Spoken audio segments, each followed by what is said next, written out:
Existe uma guerra silenciosa na história do Brasil. Uma guerra que não foi travada com armas, mas com mapas, poder e canetas. Por mais de 150 anos, Goiás e Minas Gerais se enfrentaram por um pedaço de terra, numa batalha que, olha, redesenhou o coração do nosso país e revela muito sobre como o Brasil se formou. Então vamos lá, vamos mergulhar nisso. A grande questão é essa: como é que uma disputa territorial, algo que parece tão técnico, tão burocrático, se transforma numa saga de injustiça, de resistência, de heroísmo, que se arrastou por gerações e gerações? A resposta, como a gente vai ver, está escondida nas entrelinhas da nossa própria história. Porque, no fundo, essa não é só uma análise sobre fronteiras.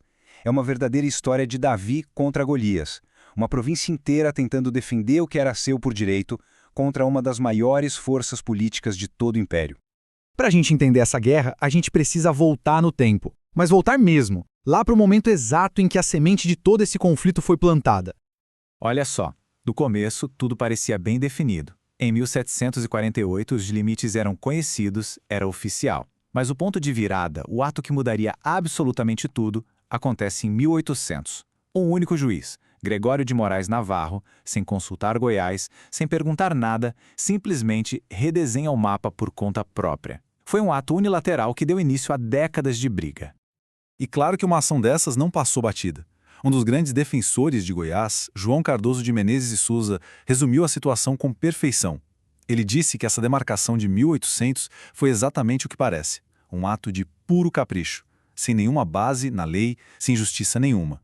Mas é aquela história, né? Onde existe uma grande injustiça, muitas vezes surgem grandes defensores. E Goiás, mesmo em total desvantagem, teve os seus heróis lá no Parlamento Imperial. Vozes que se recusaram a ficar caladas e a aceitar o que eles consideravam um verdadeiro roubo. O primeiro grande nome nessa luta foi justamente o João Cardoso de Menezes e Souza. E ele não era só um político, não. O cara era um jurista e um geógrafo super respeitado que usou todo o conhecimento técnico e toda a paixão que ele tinha para argumentar incansavelmente contra o que Minas Gerais estava fazendo.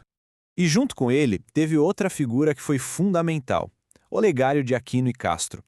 Ele era um deputado que, num dia que entrou para a história do parlamento, fez uma defesa simplesmente magistral e muito emocionada dos direitos de Goiás. Tentem imaginar a cena. Estamos em 1879, bem no centro do poder do Império. Olegário de Aquino e Castro sobe na tribuna e, com a voz firme, ele declara que um esbulho, ou seja, uma expoliação, um roubo, estava acontecendo ali. As palavras dele devem ter ecoado por toda aquela Câmara, expondo a injustiça para o país inteiro ouvir. Isso aqui ilustra perfeitamente a diferença de forças. De um lado, você tinha Goiás, que era chamada de província desprotegida, com um único representante na Câmara, se apegando ao seu direito histórico. Do outro lado, Minas Gerais, com uma bancada política gigantesca, super influente, prestigiosa e que baseava sua defesa naquele ato controverso lá de 1800. Era uma luta completamente desigual. E aí a batalha saiu dos salões do parlamento e foi para o campo, literalmente, para a geografia. Porque a prova final da verdade não estava nos documentos políticos, e sim no curso das águas, na própria terra. Agora, a parte mais fascinante disso tudo é o argumento central de Minas Gerais. Eles diziam que existia uma lagoa de onde nasciam dois rios, o São Marcos e o Ribeirão dos Arrependidos, e que isso justificaria a fronteira que eles queriam. Mas a pergunta é, essa lagoa existia mesmo? Não, era um mito geográfico. Um explorador da região, o Dr. Henrique Morizzi, foi categórico. Essa lagoa era pura ficção. Ou seja, todo o argumento de Minas Gerais era baseado em uma coisa que, simplesmente, não existia. Então, o ponto crucial aqui é este conceito. E para quem está estudando para provas e concursos, atenção máxima agora. Espigão mestre ou divortium aquarum, em latim. Esse é o divisor de águas. Sabe, a linha natural mais alta do relevo que separa para onde os rios vão correr? Se a água cai de um lado, vai para uma bacia, se cai do outro, vai para outra. Essa era a fronteira real, a fronteira que a própria natureza desenhou. E a ciência provou que Goiás estava com a razão o tempo todo. A geografia era clara. Os rios São Marcos e Paraná correm paralelos ao espigão mestre. O rio São Marcos só recebe água que vem desse espigão, que separa os dois estados depois que ele já está formado. Quer dizer, a lógica da natureza desmentiu completamente a lógica do poder político. Com a geografia do seu lado e a justiça como bandeira, A longuíssima Batalha de Goiás finalmente estava caminhando para o seu clímax, para a decisão final na mais alta corte do país. O ano da decisão. Depois de quase um século de disputa, o veredito final estava prestes a ser dado.